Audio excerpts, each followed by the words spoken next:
Pemirsa, korban jiwa akibat persebaran virus corona di Indonesia terus bertambah. Terbaru, berdasarkan data Ikatan Dokter Indonesia, 100 dokter sudah gugur dalam perjuangan melawan COVID-19.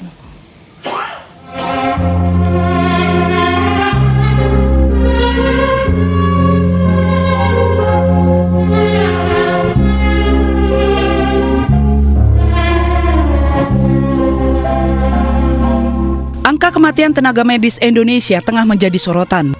Berdasarkan data Ikatan Dokter Indonesia, 100 dokter telah gugur selama pandemi virus corona per tanggal 30 Agustus 2020.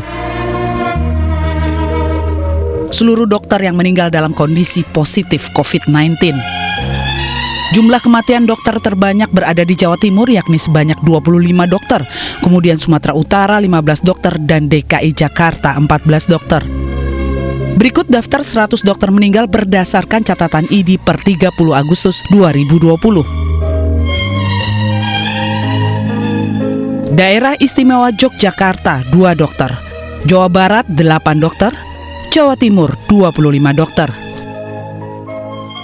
Sulawesi Selatan 6 dokter, Banten 1 dokter, Sumatera Selatan 5 dokter, Sumatera Utara 15 dokter, Kalimantan Selatan 4 dokter, Kalimantan Timur 3 dokter, Bali 4 dokter, Nusa Tenggara Barat 1 dokter, Kepulauan Riau 2 dokter, Papua Barat 1 dokter.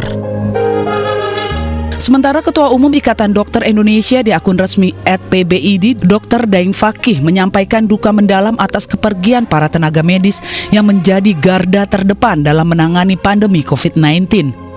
Dirinya berharap kepada seluruh tenaga medis untuk tetap komitmen mengabdi pada kemanusiaan. Sementara akun @lapor-covid-19 menyebutkan Dr. Daud Ginting SPPD adalah dokter ke-100 yang gugur akibat COVID-19. Netizen pun mengungkap duka atas kabar ini. Seperti diungkapkan Profesor Ekonomi di IPB dan Perbanas, Hermanto J. Siregar.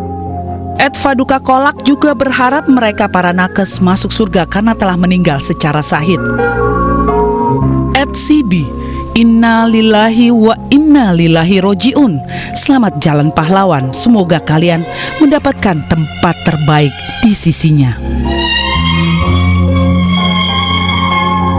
Pemerintah tidak tinggal diam, pemerintah terus berupaya meningkatkan perlindungan pada tenaga medis. Salah satu cara dengan membatasi jam kerja nakes dalam menangani pasien virus corona. Fasilitas kesehatan tenaga medis bagi yang kekurangan demi meningkatkan pelayanan rumah sakit dalam menangani pasien virus corona sehingga para tenaga medis tidak kewalahan.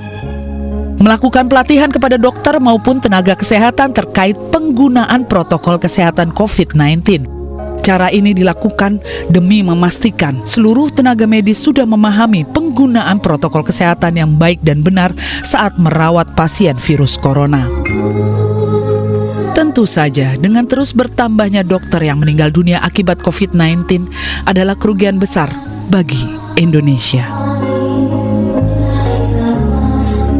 Tim Liputan iNews melaporkan.